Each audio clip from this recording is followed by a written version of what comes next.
विक्रम बेताल कहानी। विराग में अंधा कौन। विशाला नाम की नगरी में पद्मनाभ नाम का राजा राज करता था। उसी नगर में अर्थदत्त नाम का एक साहूकार रहता था। अर्थदत्त के अनंग मंजरी नाम की एक सुंदर कन्या थी।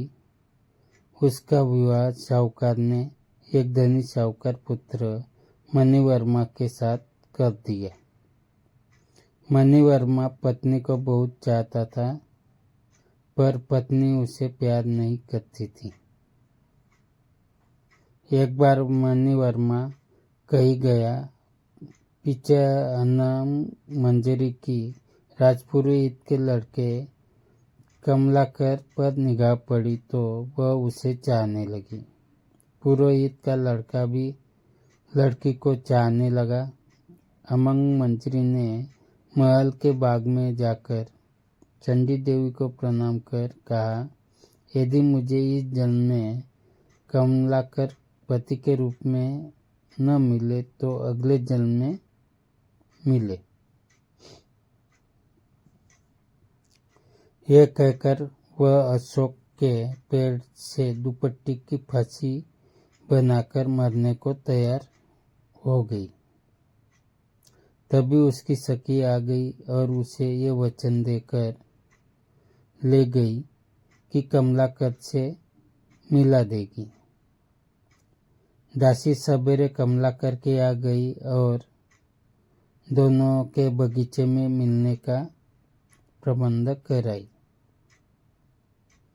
कमलाकर आया और उसने अमंग मंजरी को देखा।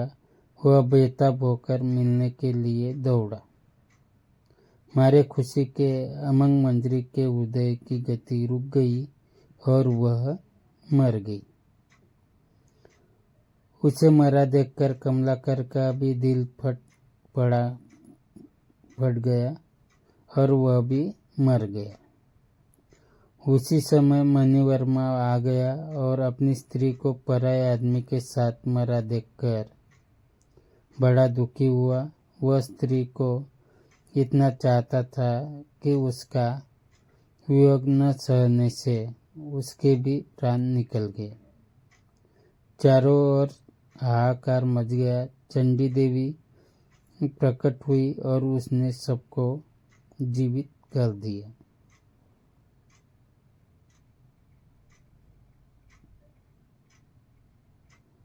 इतना कहकर बेताल बोला, राजन, यह बताओ कि इन तीनों में सबसे ज्यादा विराग में अंधा कौन था।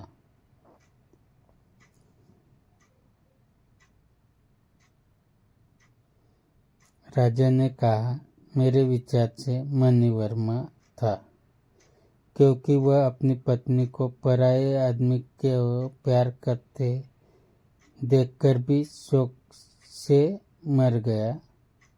अमंग मंजरी और कमलाकर तो अचानक मिलने की खुशी से मरे। उसमें अचरज की कोई बात नहीं थी।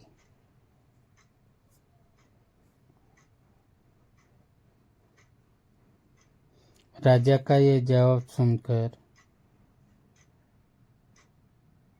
बेताल फिर पेड़ पर जा लटका और राजा को वापस जाकर उसे लाना पड़ा।